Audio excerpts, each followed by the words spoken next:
Hi guys, I'm Nu-Trix, and today I'm talking about one great synthesizer I got my hand on. It's from Arturia, and it's the Microfreak. Now, this video is going to be a short one, really just a quick review to show you what it's about. I'll do another video which will be a long, in-depth tour of every feature that is in the Microfreak, and to be honest, it is super surprising how this very small keyboard is capable of such a vast types of sound and rich timbres. So I'm surprised, I'm happy.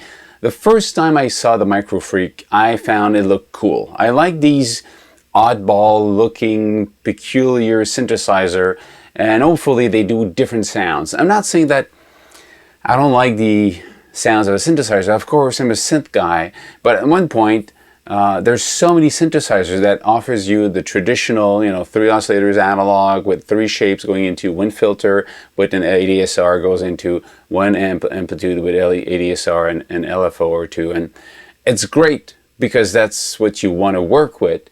But I'm always super interested in seeing other types of synthesis and a different twist on these synthesis. And the Microfreak deliver on that level. So why do I like this so much? Honestly, I used it in my new songs I'm working on, and a couple of times I found myself stopping and going, I wish I had more than one, I could actually use it for different sounds in the song because it's so wide in the spectrum of sounds they can generate. I would actually, I will re-record it with a different sound, so I'm gonna, do it still, but I could use many of them in real time also. So it's a really, for me, I like it really much. So why do I like it so much? Well, there's many reasons. First of all, the form factor. It's small. I like the portability of this. Well, it's very small, very efficient. I like the size of it. That's one thing. Second, I like the keyboard. The keyboard itself, it's a capacitive key bed. And it's polyphonic aftertouch capable. So when you actually press on the key, it's not because you're pressing harder, it's because more of your skin is touching the metal contacts on the key bed, and it equals for it the notion of more pressure. And it will change some part of the sound.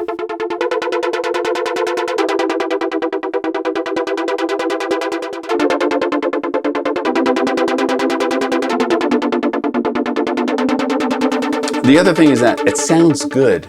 The sound that this thing generates is very vast and rich and capable. Even if it's a monophonic synthesizer, in a way, it's still paraphonic. So if you don't know what paraphonic is, there's a video, probably link there, that you go and click and go see what it is. But paraphonic, in very short explanation, basically means that you can play many notes of your oscillator, but you don't have many filters and many envelope of amplitude, for example. So let's say you play, in this case, up to 4 notes. The 4 notes will trigger 4 different notes of the oscillator, but it will all go through one filter, a same filter. So they will not open filters separately. If you open with the first key, the filter, and you press the other notes, and the others will either affect the first one or be played in the same envelope as the first one. So it's a different way of playing it, but it still gives you the capacity in this case to play up to 4 notes or monophonic.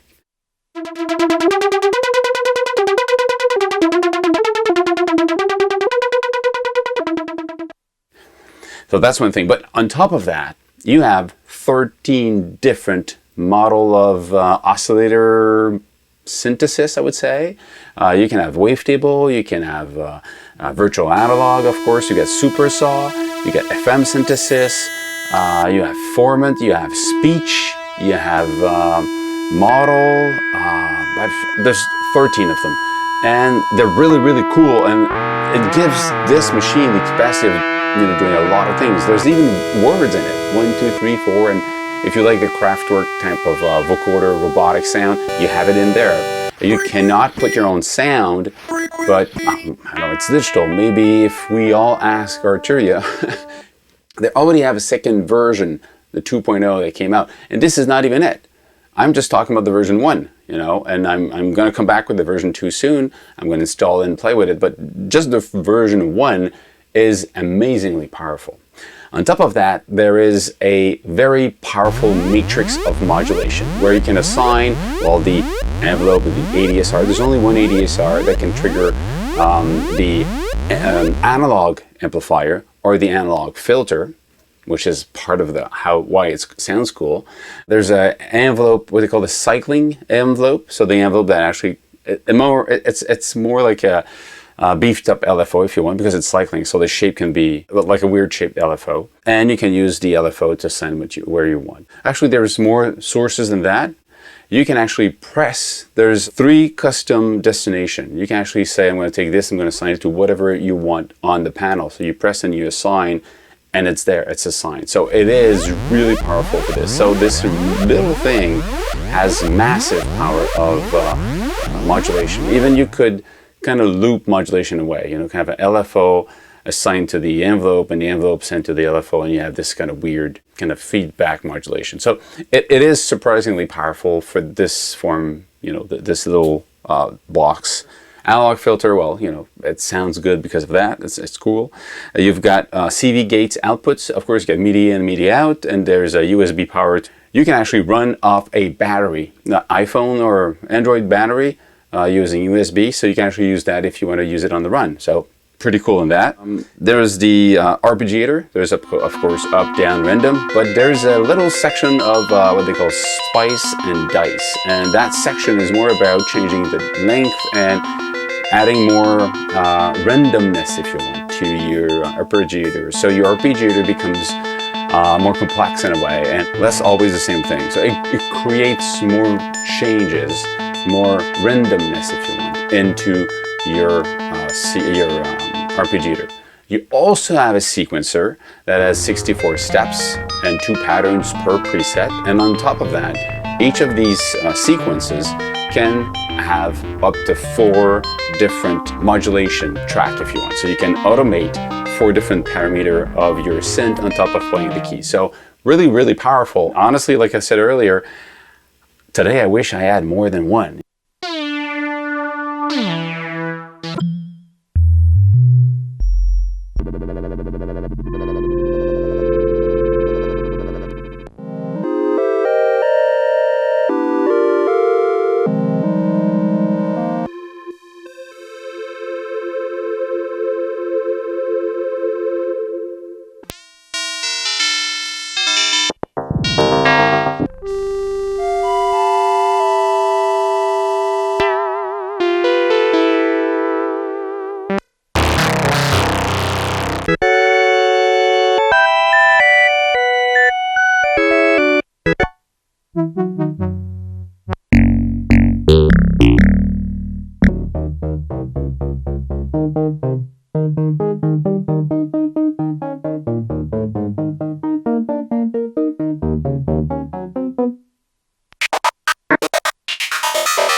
the wealth of sound that this thing can do. I'm just waiting. I'm surprised that the option you have in this, in the Arturia, you don't find them, like the Oscillator.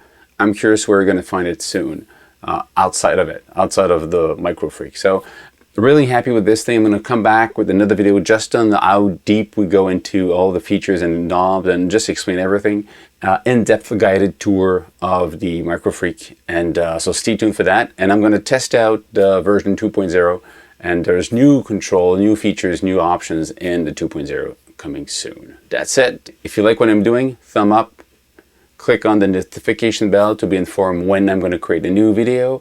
Put your comments below, and if you're interested in having a Nu-Trix shirt, don't hesitate to go and also click on the link and see what I have to offer. That's it, guys. See you soon. Cheers.